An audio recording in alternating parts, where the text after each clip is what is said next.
안녕하세요. 엄마와 함께 초등수학을 시리즈로 진행할 초개념 수학입니다. 우리 아이 수학을 가르쳐 본 경험이 있습니까? 초등 1, 2학년까지는 그런 대로 가르치겠는데 4, 5학년 넘어가면 조금씩 부담이 되기도 합니다. 5학년에 수학을 잘했다는 아빠에게 아이를 맡겨놓았더니 방정식으로 설명합니다. 그러면 아이는 아빠, 학원에서는 이렇게 안 가르친다고요 하죠. 오늘은 엄마가 우리 아이 수학을 어떻게 가르쳐야 하는지 잠깐 살펴볼게요. 오늘은 괄호란 무엇인가 라는 주제로 진행하겠습니다. 수학을 어떻게 가르치며 선행이 좋은지 나쁜지 등의 고민을 하시는 학부모님께 참고가 될까 하여 유튜브를 시작합니다. 제가 지난 18년 동안 초, 중, 고 수학 교육에서 다양하게 시도하는 모든 방법을 공유합니다. 18년 동안 연구한 나름 깊이가 있는 수학 콘텐츠에 주목하여 주시면 많은 것을 얻을 수 있습니다. 아이들을 직접 가르치시는 학교나 학원의 선생님들에게도 유익한 내용입니다. 우리는 수학에 대한 잘못된 고정관념을 가지고 있습니다. 수학의 잘못된 고정관념을 깨야 수학이 아이들의 친구가 됩니다. 이 내용을 통하여 아이들이 수학을 좋아하게 되기를 기대합니다. 1. 현장에서 가르치는 혼합계산. 초등 5학년 1학기에 나오는 내용입니다. 덧셈과 뺄셈이 섞여 있고 괄호가 있는 식에서는 괄호 안을 먼저 계산합니다 라고 말하고 바로 문제 푸는 방법을 설명합니다. 그러면 아이들은 선생님이 설명하는 대로 계산을 하죠. 이것이 일반적인 수업 방식입니다. 아이들이 질문을 잘 안 합니다만 만약 아이가 선생님 왜 괄호안을 먼저 계산해야만 하나요? 라고 질문한다면 어떻게 대답할까요? 대부분의 교재나 선생님은 다른 것을 먼저 계산하면 계산 결과가 다르기 때문이다. 따라서 반드시 괄호안을 먼저 계산해야 한다 라고 대답합니다. 당연히 계산을 잘못했기 때문에 결과가 다르죠. 이것은 질문에 대한 올바른 대답이 아니라고 생각합니다. 괄호의 정의와 왜 만들어졌는지, 왜 괄호안을 먼저 계산해야 하는지를 설명하는 경우는 거의 본 적이 없습니다. 그래서 우리는 괄호의 개념을 제대로 모르면서 아이들을 가르치고 있다는 것입니다. 2. 그럼 괄호의 개념을 찾아볼까요?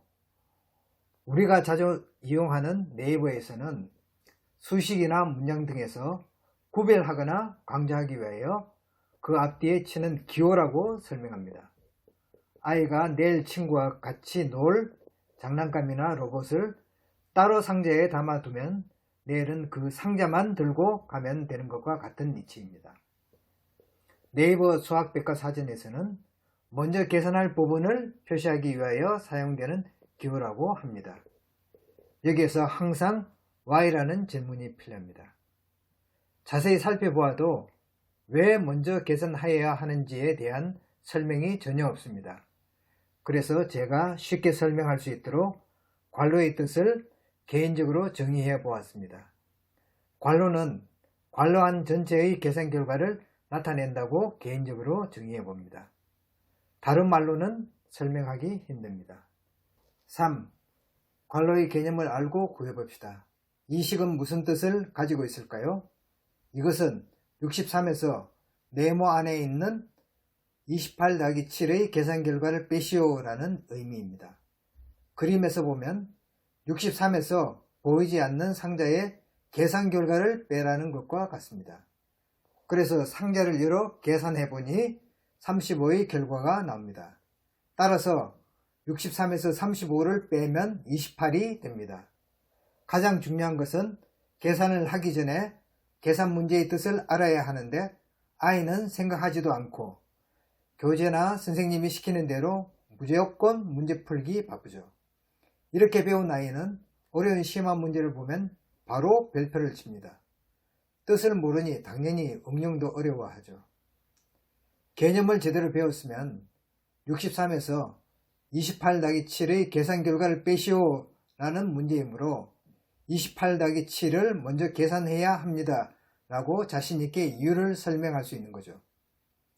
다음 문제에서는 68에서 괄호 안에 있는 26 빼기 8의 계산 결과를 빼시오라는 문제네요. 같은 방법으로 계산을 하면 50이 됩니다.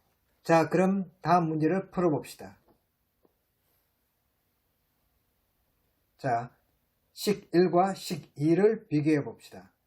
식 1에서 3개의 곱을 모두 곱해서 여러 번 빼주는 것보다 식 2에서 괄호를 사용하여 한꺼번에 구하는 것이 더 편리하죠. 이렇게 하면 아이들이 괄호의 필요성을 쉽게 알게 됩니다. 따라서 괄호는 복잡한 식을 깔끔하게 정리해주는 편리한 도구입니다. 중등과정 혼합계산의 내용입니다. 괄호가 있으면 괄호 안을 계산한다. 이때 괄호는 소괄호, 중괄호, 대괄호의 순서로 계산한다. 그 다음에 문제를 풀면 됩니다. 수학은 원래 머리를 써서 생각하라고 수학을 배웁니다. 그런데 생각하지도 말고 그대로 따라하라. 수학이 수학답지 않은 장면입니다. 중괄호의 구조. 중괄호는 괄호 안에 괄호가 들어있는 이중구조입니다. 중괄호는 초등 5학년에서 중등 1학년으로 넘어왔습니다. 저희 개인적인 생각으로는 중괄호는 잘 가르치기만 하면 초등 5학년에서 충분히 소화할 수 있는 내용이라고 생각합니다. 이제부터 중괄호를 초개념식으로 구성해 보겠습니다. 다음 식은 큰 상자 안에 작은 상자가 들어있는 구조이므로 연두색 그림과 같이 밖에서 보면 큰 상자만 보입니다. 그래서 46 더하기 72 빼기 네모의 모양이 됩니다. 46 더하기 72의 결과에서 중괄호 안의 계산 결과를 빼시오라는 의미입니다. 큰 상자를 열어보니 6 곱하기 5, 36 작은 상자가 들어있습니다. 그럼 무엇부터 계산해야 할까요? 작은 상자의 값을 알아야 나머지 계산을 할 수 있기 때문에 작은 상자를 열어서 계산하면 10이 됩니다. 이어서 큰 상자를 계산하면 56이 됩니다. 따라서 46 더하기 72 빼기 56을 하면 60이라는 결과가 나옵니다. 이와 같이 중괄호, 소괄호가 있으면 소괄호를 먼저 계산해야 하는 이유를 알겠죠? 이 내용은 중등 1학년 다음식과 바로 연결됩니다.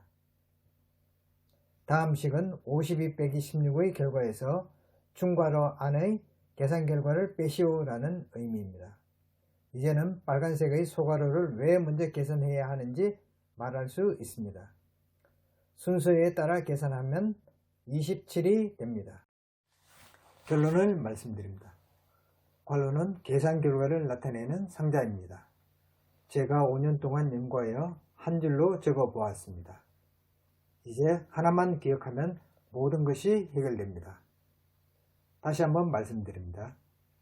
괄호는 먼저 계산한 것이 절대 아닙니다. 원래 괄호의 정의도 있었지만 교과서에는 나오지 않습니다. 그래서 제가 학생들이 개념을 쉽게 이해하도록 저만의 방법으로 정리해 보았습니다. 구독과 좋아요를 누르시면 더 질 높은 정보를 만나보실 수 있습니다. 감사합니다.